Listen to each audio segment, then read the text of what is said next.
আসসালামু আলাইকুম। এটেন বাংলা সংবাদে সবাইকে স্বাগত জানাচ্ছি অনামিকা হাসান পুনম। শুরুতে বিআরবিকে বল সংবাদ শিরোনাম। নারীদের উপর হামলা ও নির্বাচনে কেউ সন্ত্রাস করলে সমুচিত জবাব দেবে জামাত। শেরপুরে ডাক্তার শফিকুর রহমান, অভিযোগ সরকারি কর্মকর্তাদের ভয় দেখাচ্ছে একটি দল। দীর্ঘ ২১ বছর পর কাল খুলনায় যাচ্ছেন তারেক রহমান। নেতা কর্মীদের মধ্যে উৎসবের আমেজ। জামাত নারী ক্ষমতায়নের পথে বাধা, ব্রিফিংয়ে মাহাদি আমিন। নির্বাচনের আর মাত্র ১১ দিন বাকি। শেষ সময়ে সারা দেশে পুরো দমে প্রচারণা ও গণসংযোগে ব্যস্ত প্রার্থী ও নেতাকর্মীরা।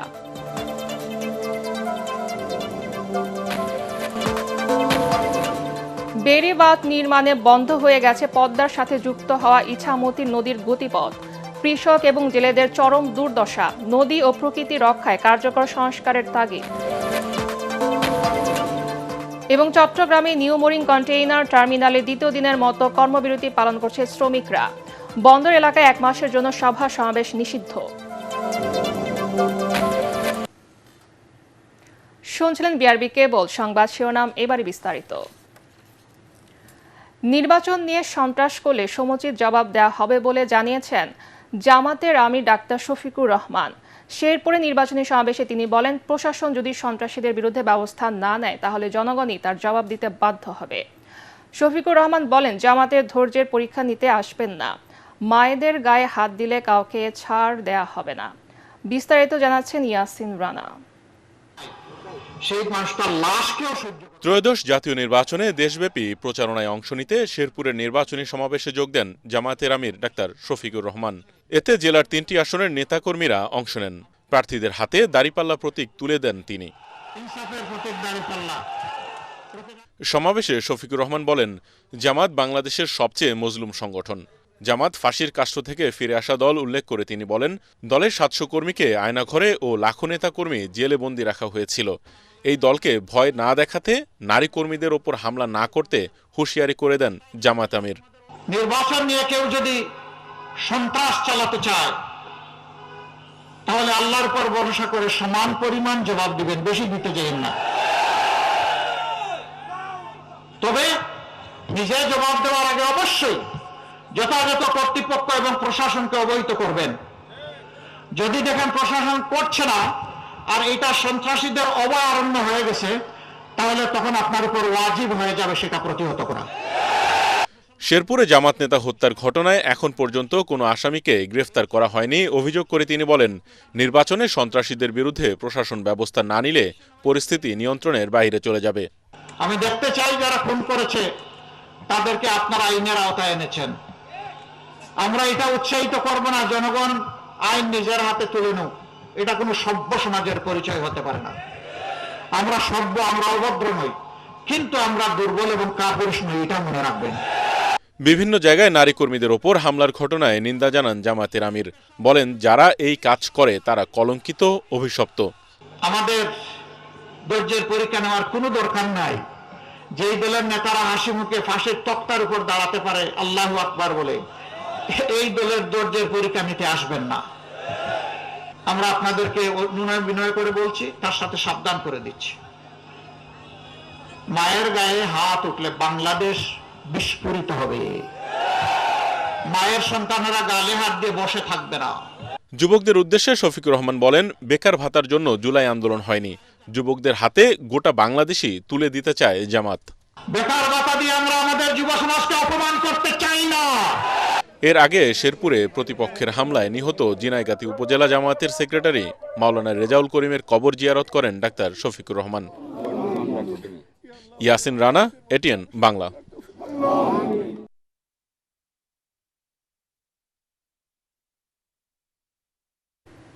দীর্ঘ ২১ বছর পর কাল খুলনায় নির্বাচনী প্রচারণা চালাবেন বিএনপি চেয়ারম্যান তারেক রহমান। তার আগমন উপলক্ষে নতুন রূপে সাজতে শুরু করেছে খুলনা শহর। দলীয় প্রধানকে স্বাগত জানাতে এরই মধ্যে সব প্রস্তুতি নিয়েছে জেলা বিএনপি সহ অঙ্গ সংগঠন। তারেক রহমানের আগমনকে কেন্দ্র করে গোটা মহানগর নিরাপত্তা চাদরে ঢেকে দিয়েছে আইনশৃঙ্খলা বাহিনী। খুলনা থেকে এস এম হাবিবের রিপোর্ট, জানাচ্ছেন মুশফিকুর রহমান। খুলনা জেলা ও মহানগর বিএনপির আয়োজনে সোমবার সকালে শিল্পাঞ্চল খালিশপুরের প্রভাতী স্কুল মাঠে নির্বাচনী জনসভায় বক্তব্য রাখবেন দলের চেয়ারম্যান তারেক রহমান। দলীয় প্রধানকে স্বাগত জানাতে ব্যস্ত নেতাকর্মীরা। উৎসাহ উদ্দীপনার মধ্য দিয়ে মিছিল গণসংযোগ চলছে পুরো শহর জুড়ে। পুরুষদের পাশাপাশি নারী কর্মীরাও ঘরে ঘরে ছুটছেন তারেক রহমানের জনসভাকে সফল করে তুলতে। বিএনপি চেয়ারম্যানের নতুন পরিকল্পনা বাস্তবায়নের মধ্য দিয়ে আগামীর বাংলাদেশের যাত্রা শুরু হবে বলে মনে করছেন কেন্দ্রীয় ও স্থানীয় নেতৃবৃন্দ। দলীয় প্রধানের কাছে আমাদের এই দক্ষিণ অঞ্চলের বঞ্চনা, যে সমস্ত দুঃখ আছে, কষ্ট আছে, খালিশপুরের কলকারখানাগুলি বন্ধ, বেকার শ্রমিকদের কর্মসংস্থান সৃষ্টি, নতুন নতুন কলকারখানা সৃষ্টি, এই অঞ্চলের অনেক সমস্যা আছে যেগুলি আমরা তুলে ধরবো। আমরা মহিলাদেরকে নিয়ে তারেক রহমানের সমাবেশে পৌঁছায় যাব, উপস্থিত হব। আমরা সর্বোচ্চ চেষ্টা করব তার জনসভায় সমগ্র মহিলাদেরকে নিয়ে খুলনার আমরা তার জনসভায় পৌঁছে যাওয়ার জন্য। বিএনপি ক্ষমতায় আসলে খুলনা অঞ্চলের ব্যাপক উন্নয়ন হবে বলে মনে করছেন দলের শীর্ষ নেতারা। আশা করছেন তারেক রহমানের জনসভায় 10 লাখ মানুষের উপস্থিতির।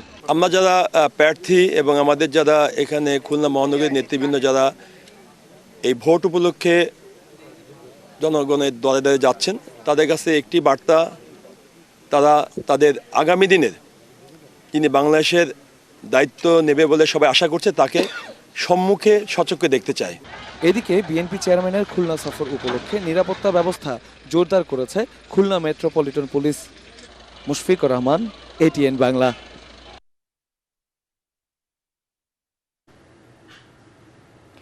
জামাতের আমিরের ভেরিফাইড এক্স অ্যাকাউন্ট থেকে নারীদের নিয়ে করা পোস্টটি সত্যি হলে এর তীব্র নিন্দা জানায় বিএনপি। এমন মনোভাব দেশকে মধ্যযুগে নিয়ে যাবে বলে মন্তব্য করেন বিএনপির নির্বাচন পরিচালনা কমিটির মুখপাত্র মাহাদি আমিন। দুপুরে রাজধানীর গুলশানে বিএনপির নির্বাচন পরিচালনা অফিসে তিনি কথা বলেন।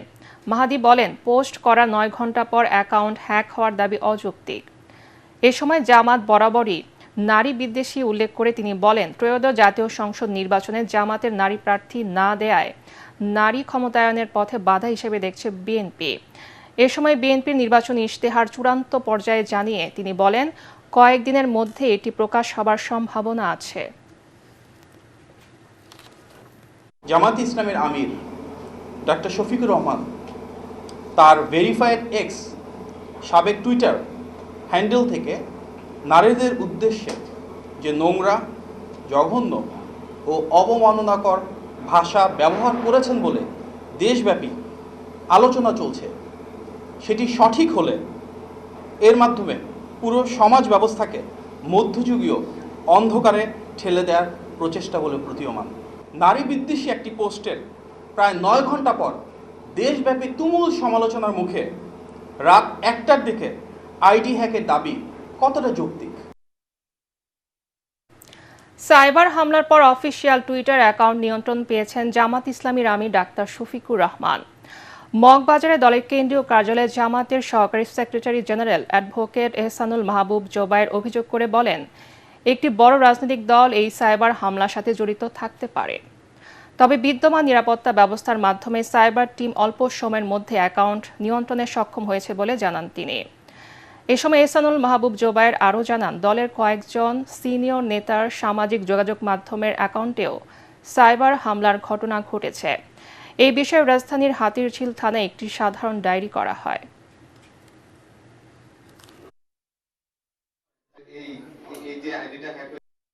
আমাদের সম্মানিত আমিরে জামাতের যে টুইটার অ্যাকাউন্ট এক্স, যেটা নতুন হয়েছে না, সেই টুইটার অ্যাকাউন্ট অত্যন্ত ষড়যন্ত্রমূলকভাবে কে বা কারা সেটা হ্যাক করেছে।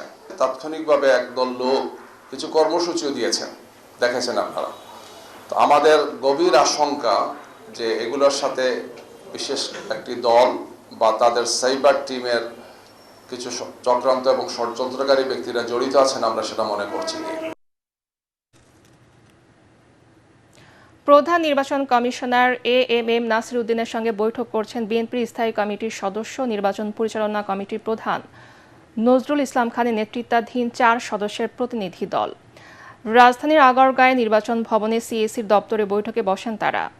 নজরুল ইসলাম খানের নেতৃত্বাধীন প্রতিনিধি দলে আছেন বিএনপি চেয়ারম্যানের উপদেষ্টা কাউন্সিলের সদস্য ইসমাইল জবিউল্লাহ, বিএনপির সিনিয়র যুগ্ম মহাসচিব অ্যাডভোকেট রুহুল কবির রিজভী এবং নির্বাচন কমিশনের সাবেক ভারপ্রাপ্ত সচিব ডক্টর মোহাম্মদ জাকারিয়া।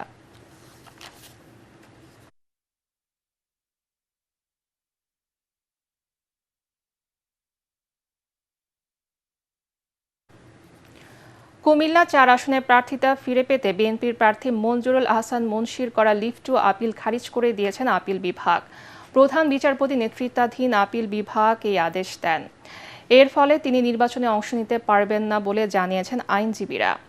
ঋণ খেলাপির অভিযোগে জাতীয় নাগরিক পার্টির প্রার্থী হাসনাত আবদুল্লাহর আবেদনে মঞ্জুরুল আহসান মুন্সির মনোনয়নপত্র বাতিল করে নির্বাচন কমিশন। ইসির ওই সিদ্ধান্তের বিরুদ্ধে করা রিট গত ২১ জানুয়ারি খারিজ করেন হাইকোর্ট। এদিকে কুমিল্লা ১০ আসনে প্রার্থিতা ফিরে পেতে বিএনপির প্রার্থী আব্দুল গফুর ভুইয়ার করা লিভ টু আপিলও খারিজ করে দিয়েছে আপিল বিভাগ। এর ফলে তার নির্বাচনে অংশ নেয়ার আর কোনো সুযোগ রইল না। অন্যদিকে ওই আসনে ধানের শীষ প্রতীকের প্রার্থী মোবাশ্বের আলম ভুইয়ার প্রার্থিতা ফিরে পেতে লিভ টু আপিল শুনানির জন্য গ্রহণ করেছেন আপিল বিভাগ। একই সাথে তিনি নির্বাচনে অংশ নিতে পারবেন বলে আদেশে বলা হয়েছে।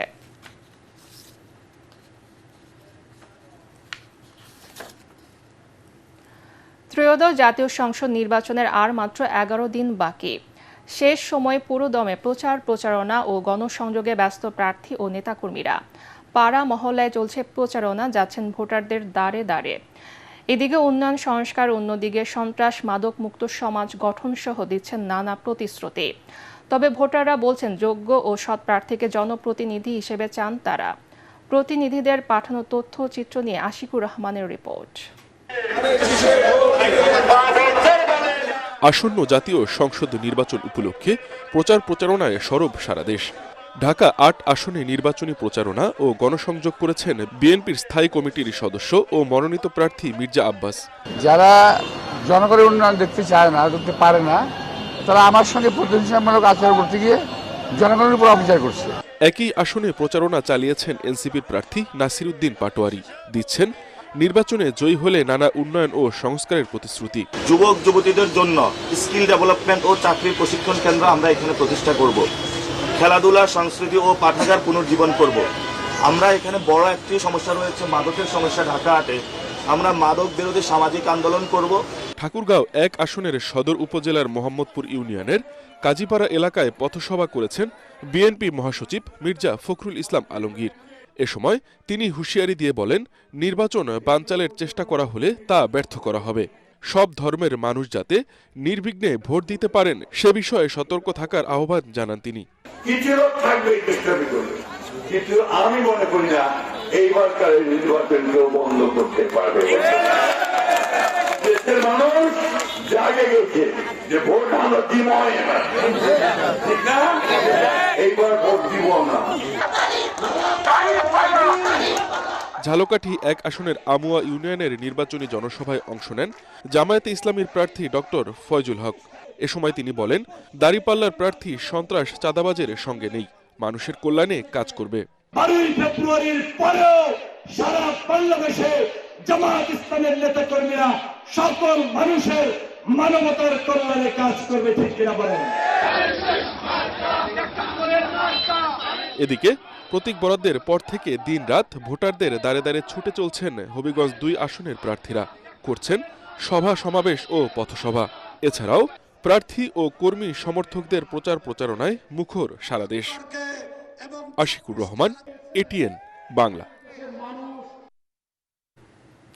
জুলাই গণ আন্দোলনে আশুলিয়ায় ৫ মরদেহের সাথে জীবিত একজনকে পোড়ানো সহ ৭ জনকে হত্যার ঘটনায় মানবতা বিরোধী অপরাধের মামলার রায়ের জন্য ৫ ফেব্রুয়ারি দিন ঠিক করেছেন আন্তর্জাতিক অপরাধ ট্রাইব্যুনাল।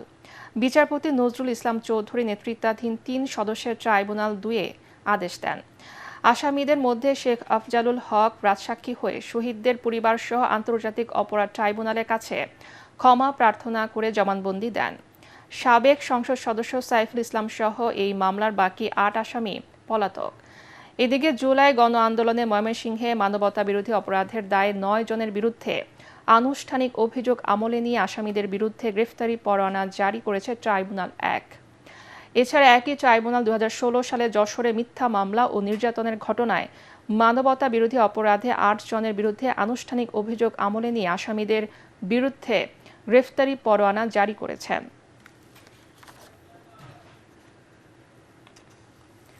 বেড়ি বাঁধ নির্মাণের ফলে বন্ধ হয়ে গেছে পদ্মার সাথে যুক্ত হওয়া ইছামতি নদীর গতিপথ। নদী মুখ থেকে প্রায় 2 কিলোমিটার দূরে নির্মাণ করা হয় 2 কপাটের সুইচ গেট। এতে পানি প্রবাহ বাধাগ্রস্ত হয়ে মরতে বসেছে ইছামতি। কচুরি পানা আর ময়লা আবর্জনার দাপটে পানি পচে তৈরি হচ্ছে দুর্গন্ধ, বাড়ছে মশা ও পোকামাকড়ের উপদ্রব। ফলে দেখা মিলছে না মাছের, কমেছে জমির উর্বরতাও। ইছামতির পাড়ে কৃষক এবং জেলেদের দুর্দশা চরমে। তারা বলছেন নদী ও প্রকৃতি রক্ষায় প্রয়োজন কার্যকর সংস্কার। নবাবগঞ্জের ইছামতি পাড়ের মানুষের দুর্দশার কথা জানাচ্ছেন মুশফিকুর রহমান।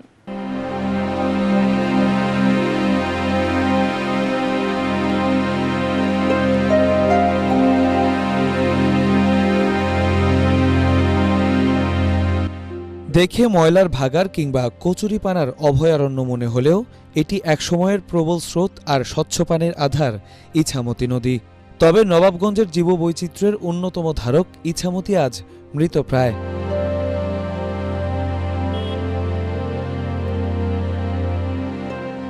বন্যা থেকে রক্ষার জন্য ইছামতি পদ্মার সংযোগস্থলে নির্মাণ করা হয়েছিল বেড়িবাঁধ। তবে নদীর মুখের বদলে প্রায় 2 কিলোমিটার দূরে মরাখালের ওপর নির্মাণ করা হয় সুইচ গেট। ফলে পানি পদ্মা হয়ে এই জনপদে ঢুকতে বাধা পায়।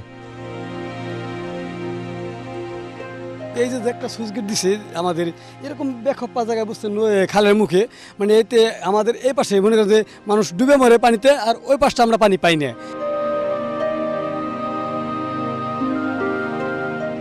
আগের মতো বন্যার পানি না ঢোকায় পলি আসে না, ফলে কমেছে জমির উর্বরতা। উৎপাদন কমে কৃষকের মাথায় হাত। এই ক্ষেত্রে বুনতে লাগবে আপনার 5-7 হাজার টাকা, দাম নেব 10 মণ, তাহলে কি লাভ হইলো দেখেন। ওই সুইচ গেট আমার কোনো উপকারও নাই, ক্ষতি হয়েছে। কিন্তু সুইচ গেট যদি ওই ইছামতির নদীর মুখে করে, তাহলে আমাকে এই ইছামতির নদীটা কচু মশা মাছি পোক মাহের এখানে থাকতো না, আমাকে এলাকাটা সুন্দর হইতো। জেলেরা এখনো জাল ফেলে ইছামতির বুকে, কিন্তু মাছের বদলে ওঠে ময়লা। ইছামতির প্রাকৃতিক মাছের স্বাদ নেওয়া হয় না এপারের মানুষের। জেলেদের হাড্ডিসার অবস্থা। আগে জাল বেলে 500-800 হাজার টাকা পাইতাম, জাল বেলে এখন 10 টাকা পাই না। ক্ষেত আমার তো মাছ নাই, আর যাইলে মানুষ গৃহস্থ জমিন নাই, তো কি করবো। আগে আমাদের এলাকায় প্রচুর মাছ পাওয়া যেত, দেশীয় মাছগুলা সেগুলো সব এখন বিলীন হয়ে যাচ্ছে। জেলেদের মরণ অবস্থা, এখন তারা কোনো মাছ ধরতে পারে না, নদীতে না পারার কারণে তারা এখন বিদেশমুখী যাচ্ছে। আর কৃষকদের তো ধান খেতে পানি দিতে পারছে না। নির্বাচনকে সামনে রেখে ইছামতি নদীর সংকট সমাধানে আশ্বাস দিচ্ছেন জনপ্রতিনিধিরা। প্রপার যে জায়গাটা সুইচ গেট থাকার কথা ছিল সেখানে নেই। আমরা ওইটা আরও ডিপলি অ্যাসেস করে বাস্তবসম্মত পদক্ষেপ নেওয়ার ব্যাপারে ইতিমধ্যে আমরা কথা বলেছি। নদীটি খনন করে বেড়িবাঁধ পর্যন্ত আসবে, বেড়িবাঁধের মধ্যে সুইচ গেট দিয়ে ওপারে যে 4 কিলোমিটার আছে সেটাও খনন করে পদ্মার সাথে একটা সংযোগের প্রকল্প অলরেডি কিন্তু তারা নিয়েছেন। তবে শুধু আশ্বাস নয়, ইছামতিকে বাঁচাতে কার্যকর সমাধান চান নবাবগঞ্জবাসী। একটি অপরিকল্পিত সুইচ গেট, নড়বড়ে বেড়িবাঁধ নবাবগঞ্জের এই জনপদের মানুষের জীবনকে করে তুলেছে দুর্বিষহ। আগের মতো পানি না হয় এলাকার জেলে এবং কৃষকরা পড়েছে চরম দুর্বিপাকে। নানা আশ্বাস দিলেও পূর্ববর্তী জনপ্রতিনিধিরা এই জনপদের মানুষের ভাগ্য পরিবর্তনে তেমন কোনো কাজ করেননি। ইছামতির মুখে সুইচ গেট নির্মাণ এবং নদী খননের প্রকল্প কাগজে কলমে থাকলেও তার বাস্তবিক রূপ এখনো পর্যন্ত দেখা যায়নি। এবারে আর কোনো আশ্বাস নয়, নবনির্বাচিত জনপ্রতিনিধি এই এলাকার মানুষের ভাগ্য পরিবর্তনে কাজ করবেন, ইছামতিকে বাঁচাবেন, এমনটাই প্রত্যাশা স্থানীয়দের। মুশফিকুর রহমান, এটিএন বাংলা, নবাবগঞ্জ, ঢাকা। চট্টগ্রাম বন্দরে new mooring container terminal NCT ইজারা ইস্যুতে দ্বিতীয় দিনের মতো কর্মবিরতি পালন করছেন বন্দরের শ্রমিকরা। অপ্রীতিকর পরিস্থিতি রোধে সকাল থেকে বন্দর এলাকায় বিপুল সংখ্যক আইন শৃঙ্খলা রক্ষাকারী বাহিনীর সদস্য মোতায়েন করা হয়েছে। নিরাপত্তা বাহিনীর তৎপরতায় দুপুর পর্যন্ত বন্দর এলাকায় আন্দোলনকারীদের কোনো কার্যক্রম দেখা যায়নি। এর আগে মধ্যরাতে বন্দর এলাকায় আজ থেকে 1 মাসের জন্য সভা সমাবেশ নিষিদ্ধ করে গণবিজ্ঞপ্তি জারি করেছে চট্টগ্রাম মেট্রোপলিটন পুলিশ। আন্দোলনে সক্রিয় ভূমিকা পালন করায় বন্দরের 4 কর্মচারীকে গতকাল জরুরি ভিত্তিতে নারায়ণগঞ্জের পানগাঁও আইসিটিতে বদলি করা হয়েছে। এদিকে সরকার সিদ্ধান্ত প্রত্যাহার না করলে আরও কঠোর কর্মসূচি দেয়া হবে বলে হুঁশিয়ারি দিয়েছেন শ্রমিক নেতারা। চুক্তির বিষয়টা এখানে তড়িঘড়ির বিষয় না, এটা হচ্ছে যে সরকারের পিপিপি অথরিটির মাধ্যমে এই কার্যক্রমটা হচ্ছে এবং পিপিপি গাইডলাইন আছে, একটা পিপিপি গাইডলাইন অনুযায়ী এই কার্যক্রমটা চলমান আছে। এখনো পর্যন্ত চুক্তি হয়েছে এরকম কোনো খবর কিন্তু আমরা জানি না। বাট এরকম কিছু হওয়ার আগেই সবাই যে এই ধরনের একটা এজিটেশন কিংবা এই ধরনের একটা মুভমেন্টে যাচ্ছে, এটা বিশেষ করে বন্দরের স্বাভাবিক কার্যক্রম এবং দ্রব্যমূল্য বৃদ্ধি সহ অন্যান্য ক্ষেত্রে প্রচুর প্রভাব ফেলছে, যেটা আমরা মনে করি যে এটা সঠিক হচ্ছে না। সিলেট সদর আসনে জমে উঠেছে নির্বাচনী লড়াই। এই আসনে জামাত ইসলামীর প্রার্থী হাবিবুর রহমান ও বিএনপির প্রার্থী খন্দকার আব্দুল মুক্তাদির সমানতালে চালাচ্ছেন প্রচারণা।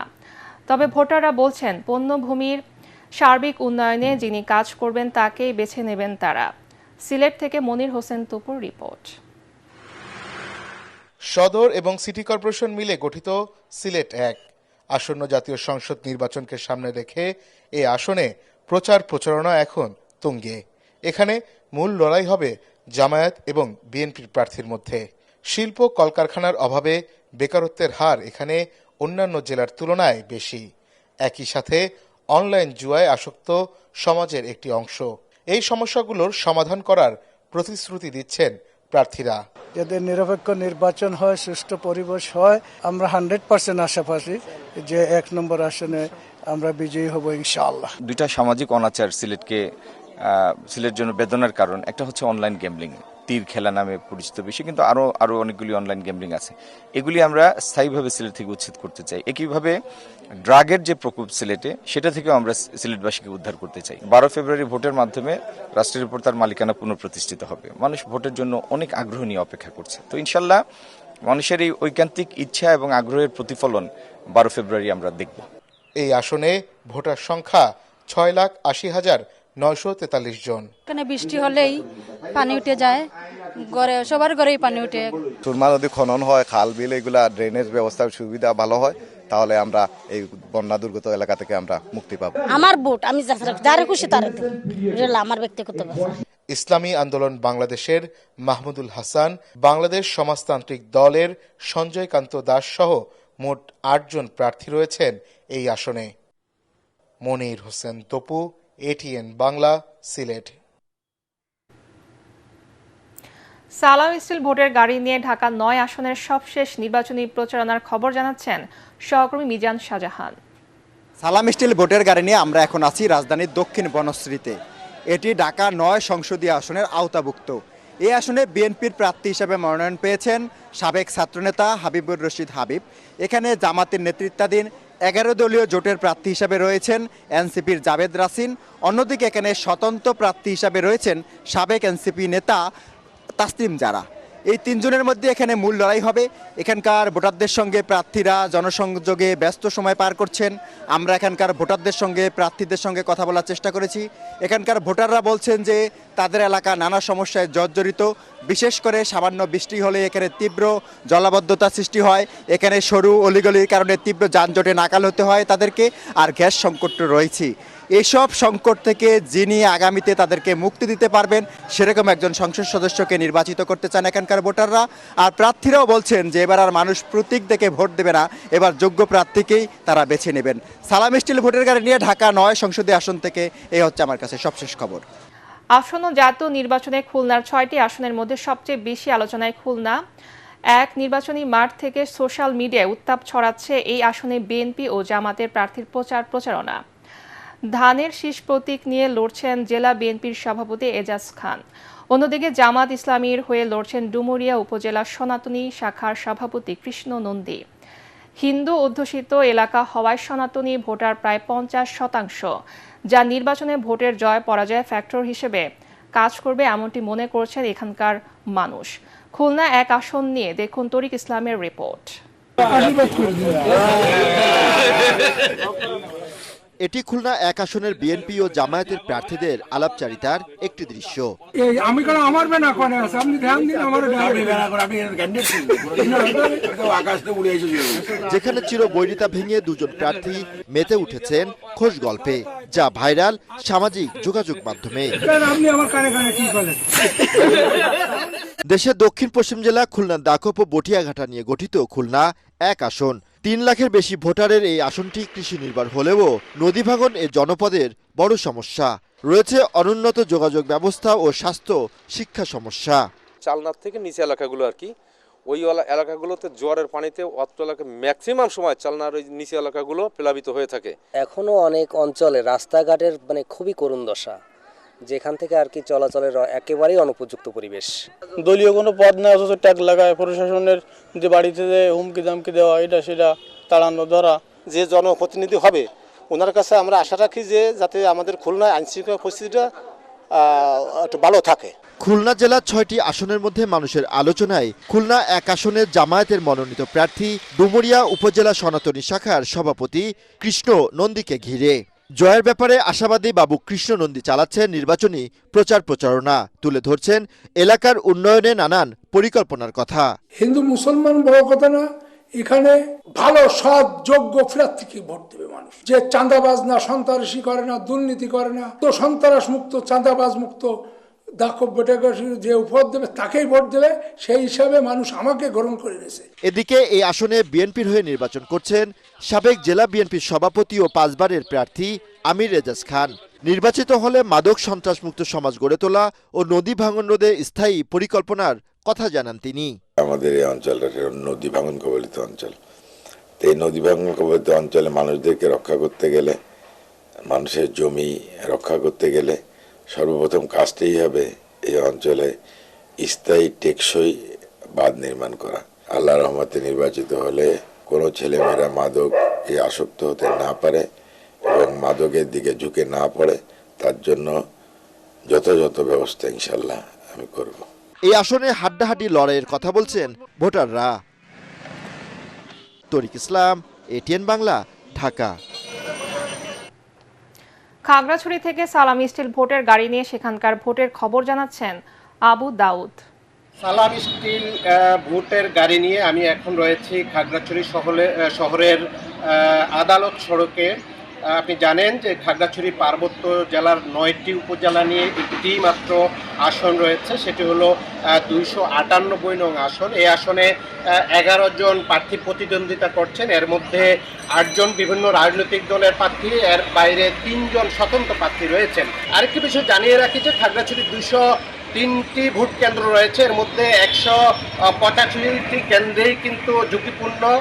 এই ঝুঁকিপূর্ণ কেন্দ্রগুলোর জন্য জেলা প্রশাসক জানিয়েছেন যে তারা এখন থেকেই ব্যবস্থা নিচ্ছেন, প্রয়োজনীয় উদ্যোগ নিচ্ছেন যাতে ঝুঁকিপূর্ণ কেন্দ্রগুলিতে কোনো ধরনের বিশৃঙ্খলা না ঘটে। তো এই ছিল খাগড়াছড়ির নির্বাচনী তৎপরতার সর্বশেষ। যশোরের ঝিকরগাছায় ভোটের প্রচারে বাধা ও হামলার অভিযোগে বিএনপি কর্মীদের বিরুদ্ধে বিক্ষোভ মিছিল ও সমাবেশ করেছে মহিলা জামাতের নেতাকর্মীরা। এলাকাবাসী জানায় শনিবার দুপুরে ঝিকরগাছা ইউনিয়নের একটি গ্রামে মহিলা জামাতের 10-12 জন কর্মী দাড়িপাল্লা প্রতীকের পক্ষে ভোট চাইতে গেলে স্থানীয় বিএনপি কর্মীরা বাধা দেন। পরে খবর পেয়ে জামাত ও শিবিরের কয়েকজন নেতা ঘটনাস্থলে গেলে উভয় পক্ষের মধ্যে বাকবিতণ্ডা হয়। এ সময় ছবি তুলতে গেলে শিবির নেতা মুস্তাকিমের ক্যামেরা ছিনিয়ে নিয়ে তার উপর হামলা চালানো হয় বলে অভিযোগ করা হয়। এতে 3 জন আহত হন। পরে ঘটনার প্রতিবাদে ঝিকরগাছা বাজারে আয়োজিত বিক্ষোভ সমাবেশে দাড়িপাল্লা প্রতীকের প্রার্থী মোসলেহ উদ্দিন ফরিদ 24 ঘন্টার মধ্যে হামলাকারীদের গ্রেফতারের দাবি জানান।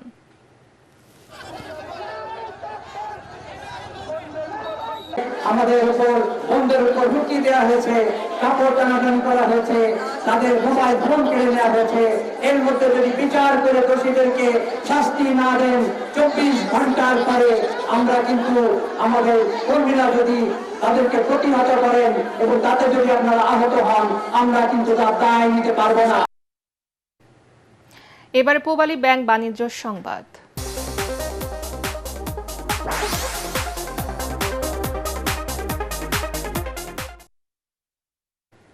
বীমা খাতে নৈতিকতা, স্বচ্ছতা ও সুশাসনের স্বীকৃতি হিসেবে ইন্স্যুরেন্স এক্সিলেন্স অ্যাওয়ার্ড দিয়েছে বীমা উন্নয়ন ও নিয়ন্ত্রণ কর্তৃপক্ষ ইদরা।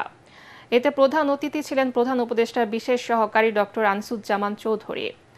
আয়োজনটিতে নন লাইফ ইন্স্যুরেন্সের প্রগতি ইন্স্যুরেন্স পিএলসি এবং লাইফ ইন্স্যুরেন্সে American life insurance company MetLife award পায়। এ সময় আর্থিক প্রতিষ্ঠান বিভাগের সচিব Nazma Mubarak, IDRA chairman doctor M Aslam Alam, Bangladesh insurance অ্যাসোসিয়েশনের first vice president Adiba Ahmed, Bangladesh insurance ফোরামের সভাপতি বি এম ইউসুফ আলী উপস্থিত ছিলেন। এই সম্মাননা বীমা খাতে ইতিবাচক পরিবর্তন ও গ্রাহক আস্থা বৃদ্ধিতে ভূমিকা রাখবে বলে মনে করছেন সংশ্লিষ্টরা। এবারে খেলার খবর।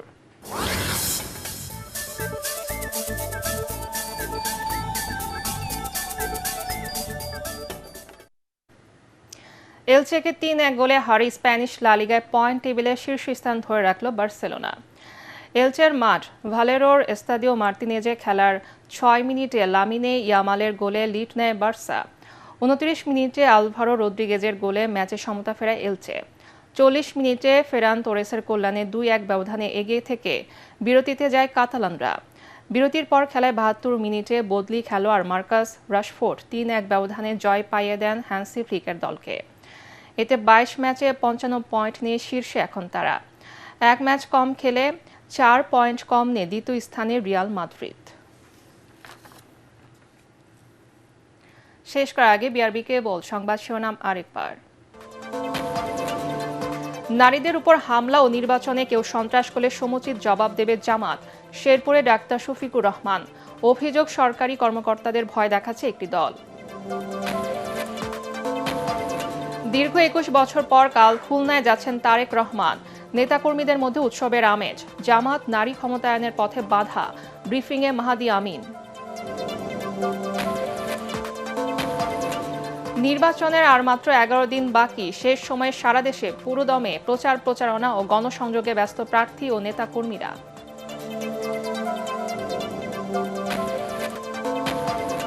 বেড়িবাঁধ নির্মাণে বন্ধ হয়ে গেছে পদ্মার সাথে যুক্ত হওয়া ইছামতির নদীর গতিপথ। কৃষক এবং জেলেদের চরম দুর্দশা। নদী ও প্রকৃতি রক্ষায় কার্যকর সংস্কারের তাগিদ। এবং চট্টগ্রামে নিউ মোরিং কন্টেইনার টার্মিনালে দ্বিতীয় দিনের মতো কর্মবিরতি পালন করছে শ্রমিকরা। বন্দর এলাকায় 1 মাসের জন্য সভা সমাবেশ নিষিদ্ধ। পরবর্তী সংবাদ দেখার আমন্ত্রণ জানিয়ে এখনকার মতো শেষ করছি। ATN বাংলার সংবাদ ইউটিউবে দেখতে ব্রাউজ করুন YouTube/ATN বাংলা নিউজ। ধন্যবাদ সবাইকে।